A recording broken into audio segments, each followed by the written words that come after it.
Hi everybody, it's Dr. Kendra Pope again. I wanted to pop on and share with you guys a little bit about multivitamins. So something that I get asked often by my clients, or they come into a new patient consultation and have their list of supplements that they're already giving, is does my pet need a multivitamin? So when we think about multivitamins, we think about ourselves and we think about the fact that most humans are deficient in a lot of different things, whether it's magnesium or selenium or zinc or vitamin D. And so a lot of people do need to supplement their diet with various nutrients because we do have secondary nutritional deficiencies. Our Western diets, different disease states can make us very prone to being deficient in certain nutrients. Now, when it comes to dogs and cats, is it the same scenario? They live in our environments, they eat processed meals. Is it the same for them? Well, one thing that's really important to understand is that in order for a pet food company to list their diet as complete and balanced, or to market it for certain life stages or maintenance diets, they do have to already have a pre-mixed multivitamin in them. So basically, there are governing bodies that determine how much of certain nutrients are needed for animals of young ages, like puppies and kittens, or full-grown adults, or even disease states. Now, if there are certain things like kidney disease or liver disease or diabetes, you'll notice that those diets require prescriptions. And that's because it's not the same needs as it would be for a healthy animal. And so almost all pet foods that you're going to find either from your veterinarian, commercially available, or listed as complete and balanced are already going to have a certain level of nutrients in them. Therefore, if you're adding in an additional multivitamin on top of it, probably what you're going to be doing is supplementing certain nutrients that aren't necessary, potentially to toxic levels.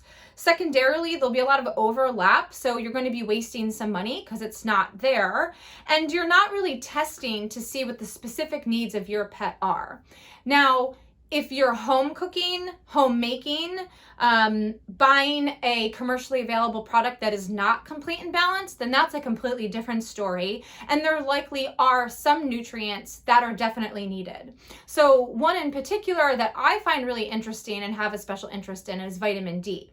So we all think about vitamin D with the sun. We know that we need to spend at least 15 minutes outside in the sun every day without sunscreen, especially if you live in the hemisphere where I am in the East Coast. In the wintertime, you're never going to get sufficient amounts of vitamin D, so you have to take a supplement. And so a lot of my clients will say, oh, well, my dog loves to sunbathe. He's probably fine with his vitamin D. So dogs and cats actually are unable and don't have the enzyme in their skin to convert the UV lights from the sun into the vitamin D in their skin. And so they completely require vitamin D in their diet. So over 100 years ago, when they weren't domesticated, they weren't living in our homes the same way they are now, they weren't eating commercially available food, the way that they would get vitamin D at that time is when they ate not just the muscle of the prey that they killed, but the organs and the fat. So vitamin D is a fat-soluble vitamin that's stored in those types of tissues. And so when these animals would kill their prey, they wouldn't just eat the muscle, they would eat everything. And that's where they would get their vitamin D. So now that we are feeding them commercially processed food, they need to have vitamin D added into it. Now, if we're cooking for them or homemaking for them, unless we're adding things like organ meats or adding vitamin D supplement, they do need an additional, basically, that added into their diet.